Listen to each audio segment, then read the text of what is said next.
प्याज की खेती। राघव हर साल अपने खेतों में सिर्फ और सिर्फ प्याज की खेती किया करता था। अक्सर वो इस बात का ध्यान रखता था कि बाजार में कौन सी सब्जी की बहुत ज्यादा डिमांड है। अक्सर उसी सब्जी का वो खेती किया करता था। प्याज की हमेशा ही बाजार में अच्छी डिमांड रहती थी, इसीलिए वो ज्यादातर प्याज ही बोता था। एक साल प्याज के दाम आसमान छूने लगे थे। राघव की पत्नी ने उससे कहा, अजी सुनते हो, बीज डालने का समय हो गया है। पूरे गांव ने बीज डाल भी दिए और आप अभी तक बाजार से बीज लेकर भी नहीं आए हो। बात क्या है? अरे तुम तो नाराज हो जाती हो।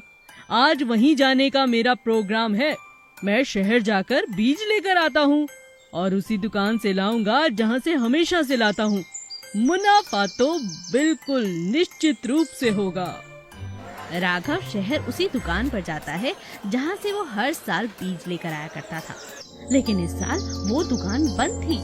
आस-पास पूछने के बाद पता चलता है कि अब वो दुकान घाटे में जा रही थी, इसीलिए हमेशा के लिए बंद हो गई। राघव को किसी और दुकानदार और उसके बीज पर बिल्कुल भरोसा नहीं था। राघव खाली हाथ घर लौट आता है। उसकी पत्नी ये सारी बात सुनकर हैरान रह जाती है। ये आपने क्या किया? एक दुकान बंद हो गई तो क्या हुआ? अरे किसी और दुकान से ले लेते। सारी दुनिया एक ही दुकान से हमेशा ही थोड़ी ना बीज लेती है। अब क्या बोओगे, क्या करोगे? मैं तो कहती हूँ कल ही जाओ और जाकर बीज लेकर आओ।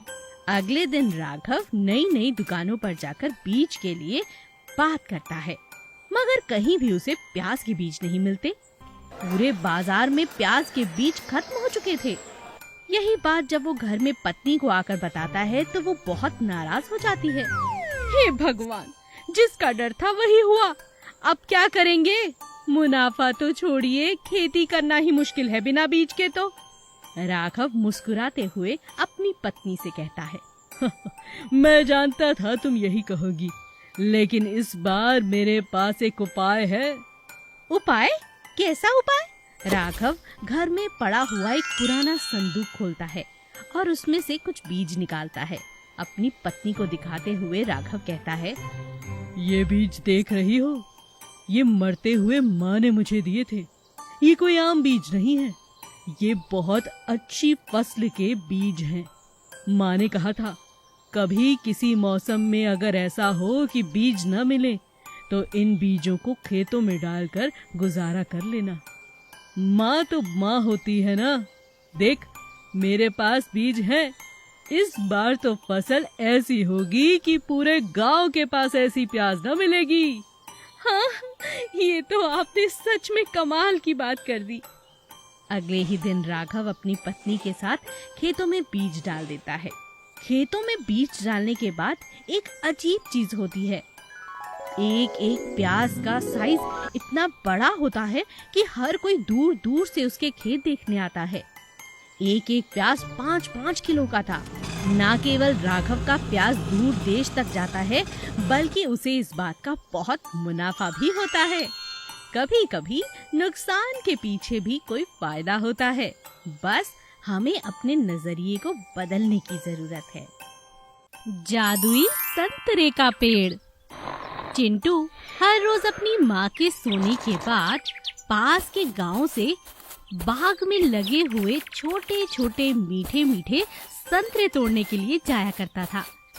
कभी कभी वो अपने दोस्त मिंटू को भी अपने साथ ले जाया करता था। एक दिन चिंटू की माँ ने सोने से पहले उसे चेतावनी दी। देख चिंटू, मैं सोने जा रही हूँ। सुबह 4 बजे की उठी होती हूँ। सारा शरीर टूट रहा है, कितना काम भी बाकी है। अब मुझे 1 घंटा सोने देना, बिल्कुल परेशान मत करना।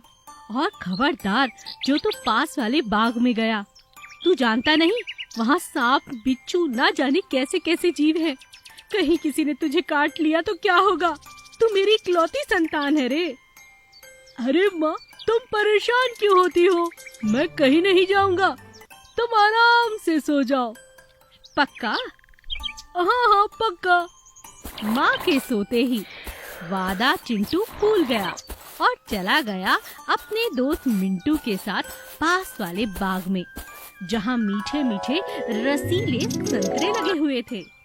अरे मिंटू, माँ ने कहा है जल्दी आने के लिए। अगर जल्दी ना पहुँचा तो वादा टूट जाएगा और आज तो पक्का पिटाई होगी यार।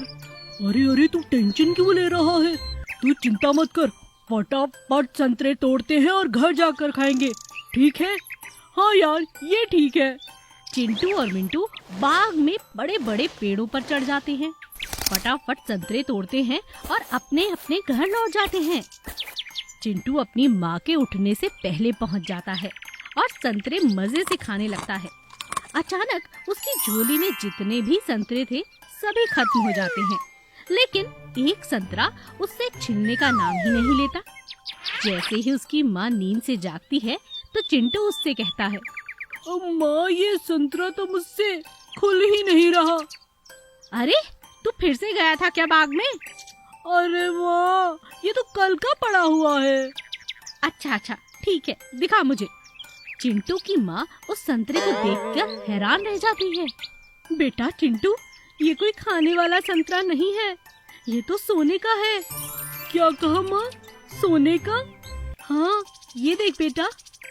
माँ, अब तो हमारी गरीबी दूर हो गई, हमारे पास बहुत पैसे आएंगे ना। पहले ये बता, तू ये लाया कहाँ से? चिंटू अपनी माँ को सारी बात सच बता देता है। दोनों माँ बेटा बाग में पहुँचते हैं और तब चिंटू की माँ की नजर एक बड़े से पेड़ पर जाती है, जहाँ पर सारे ही संतरे सोने के थे। अरे चिंटू बेटा, ये तो कमाल हो गया, सोने के हैं सारे संतरे। जल्दी जल्दी तोड़, भगवान ने मेरी सुन ली। अब तो गरीबी गई रे गई, अब तो भाई कोई चिंता नहीं। चल बेटा, मैं भी तेरे साथ ही पेड़ पर चढ़ जाती हूँ। दोनों माँ बेटा पेड़ पर चढ़ जाते हैं और सारे के सारे संतरे तोड़ लाते हैं और धीरे धीरे उनकी गरीबी बिल्कुल दूर हो जाती है। बांस पैसा चोर। एक गांव में किशन नाम का एक आदमी रहता था। वो बहुत ही शैतान और बदमाश था। वो चाकू छुरी चलाने में बहुत माहिर था और वो इसी के बल पर पूरे गांव में चोरी और डाके डाला करता था। पूरे गांव के लोग उससे बहुत ही परेशान थे। एक दिन गांव के सभी लोग मिलकर सरपंच के पास उसकी शिकायत लेकर गए। सरपंच जी देखिए, इस किशन ने बहुत तंग किया हुआ है, जब देखो हमें लूटता रहता है। अब तो इस गांव में रहना मुश्किल हो गया है। आप कुछ कीजिए वरना हम सभी लोग गांव छोड़कर चले जाएंगे। गांव वालों की शिकायत सुनकर सरपंच ने कहा, ठीक है, मुझे कुछ दिन का समय दीजिए। मैं कल ही शहर जाकर बड़े थानेदार साहब से बात करता हूँ, वही कुछ हल निकालेंगे। और अगले दिन सरपंच किशन की शिकायत लेकर गांव से शहर बड़े थाने गया और सरपंच ने वहां जाकर इंस्पेक्टर विजय को सारी बात बताई। सरपंच की बात सुनकर इंस्पेक्टर विजय ने हवलदार से कहा, अरे हवलदार सुनो, अभी जीप निकालो, हम खुद जाकर गांव में रहेंगे, फिर देखते हैं किशन कैसे बचता है। और इंस्पेक्टर विजय सरपंच और अपने साथियों को लेकर गांव में बिना वर्दी के आ जाता है और उसी रात इंस्पेक्टर विजय किशन को चोरी करते हुए रंगे हाथ पकड़ लेता है और उसे जेल में बंद कर देता है।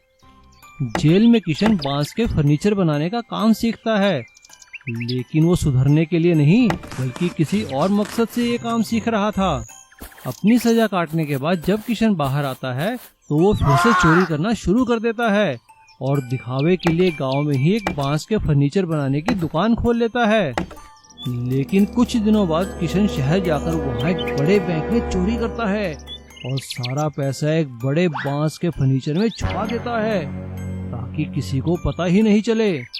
अगले दिन सुबह शहर में हंगामा मच जाता है और इंस्पेक्टर विजय को इसकी छानबीन करने के आदेश दिए जाते हैं। इंस्पेक्टर विजय को सीधा सीधा किशन पे शक होता है और वो पुलिस को लेकर किशन की दुकान में आते हैं। अरे किशन, कैसे हो भाई? आइए साहब आइए, देखिए ना, मैंने तो सब चोरी चकारी छोड़ दिया है, बस अब मेहनत करता हूँ, 2 रोटी कमा लेता हूँ। अरे वाह किशन, तुमने तो बड़ा अच्छा फर्नीचर बनाया है भाई। अरे ये इतने मोटे बांस की कुर्सी ये किसने बनवाई है भाई? अरे नहीं साहब, ये तो बस मैंने दुकान में रखने के लिए बनाई है, लोगों को सैंपल दिखाना पड़ता है ना, इसीलिए मैंने मोटे बांस की बनाई है ताकि ज्यादा दिन तक टिकी रहे। अरे वाह, ये तो बहुत अच्छी है भाई, हमें इसे बेच दो। अरे नहीं साहब, जैसा मैंने कहा ना, ये तो बस दुकान में रखने के लिए बनाई है। किशन की बात सुनकर इंस्पेक्टर को उस पर शक होता है और वो अपने खोजी कुत्तों को बुलाता है। खोजी कुत्ते जैसे ही किशन की दुकान में आते हैं तो वो मोटे बांस की कुर्सी की ओर देखकर भौंकने लगते हैं। कुत्तों को भौंकता देखकर इंस्पेक्टर विजय सारी बात समझ जाता है और वो तुरंत सिपाहियों को आदेश देता है कि बांस की कुर्सी को तोड़ दिया जाए। सिपाही बांस की कुर्सी तोड़ते हैं और सभी लोग हैरान रह जाते हैं। उसके अंदर से तो नोट ही नोट निकल रहे थे, वो भी बैंक के डाके वाले नोट।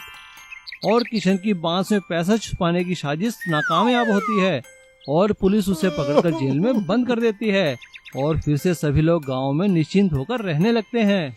इसीलिए कहते हैं ना, चोरी का फल बुरा ही होता है।